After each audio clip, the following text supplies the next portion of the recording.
Dans un monde où les royaumes ne se disputent plus par l'épée, mais par les cartes, une légende persiste. On raconte qu'au cœur du continent de Cardia, un pouvoir ancien sommeille, un pouvoir capable de renverser des empires, de changer le destin et de faire d'un simple joueur un maître incontesté.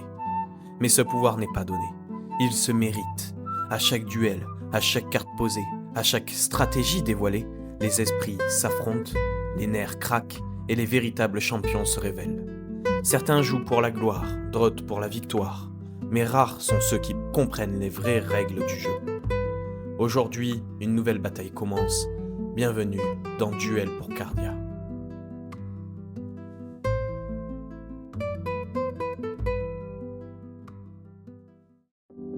Pour gagner à Duel pour Cardia, vous devez réunir 5 sauts sur vos cartes.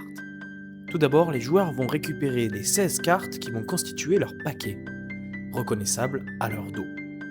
Ensuite, ils vont constituer une réserve contenant tous les jetons sauts, les modificateurs et les jetons persistants.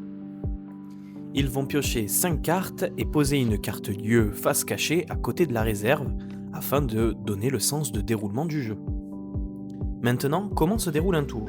Les joueurs vont enchaîner les tours jusqu'à ce que l'un d'eux remporte la partie en ayant 5 sauts devant lui. Le tour va se diviser en 3 étapes. Jouer des cartes, activer une capacité et enfin la fin de tour. La première étape, jouer des cartes, consiste à poser une carte de sa main devant soi face cachée, puis de la révéler dès lors que les deux joueurs ont posé une carte. Une fois révélée, la carte ayant le plus d'influence remporte la rencontre. Ainsi, on va poser un sceau sur cette carte et l'autre carte perdante va activer sa capacité. En cas d'égalité, aucun sceau n'est gagné durant ce tour. Ignorez aussi l'étape d'activation de capacité. Venons-en maintenant à l'activation de la capacité. Un seul joueur dont la carte a perdu la rencontre active immédiatement la capacité de sa carte. Vous devez résoudre la capacité activée autant que possible et appliquer les conséquences éventuelles sur les autres cartes. Durant cette phase, on va retrouver deux types de capacités. La première est la capacité instantanée. Cette capacité est résolue immédiatement et une seule fois. Ensuite, on va retrouver la capacité persistante, qui elle va être active en continu et on va poser un jeton persistant afin de montrer que cette capacité est active tout le temps. Même si plus tard un effet de carte doit changer l'issue de ce combat, la capacité restera encore active. En revanche, si le jeton persistant est retiré de la carte, alors la capacité n'est plus active. Certaines capacités vous permettront de modifier l'influence.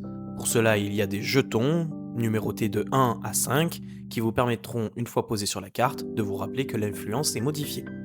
Lors de l'étape fin de tour, les joueurs vont piocher une carte et l'ajouter à leur main.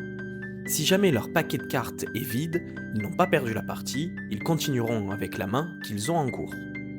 La fin de partie se déclenche immédiatement si l'une des conditions suivantes est remplie. La première est que votre adversaire ne peut plus jouer de cartes, dans ces cas-là vous remportez la partie. La deuxième option est si vous activez une capacité qui indique que vous remportez la partie, alors c'est une fin de partie. Et enfin, si vous avez 5 sauts ou plus sur vos cartes, vous remportez la partie. En cas d'égalité à la fin de la troisième phase, si les joueurs ont le même nombre de sauts, on continue la partie jusqu'à qu'il y ait au moins un des joueurs qui ait plus de sauts que l'autre, ou gagne d'une autre manière. Voilà, vous savez maintenant jouer à Duel pour Cardia. On vous dit à très bientôt sur la chaîne de la Taverne des Joueurs.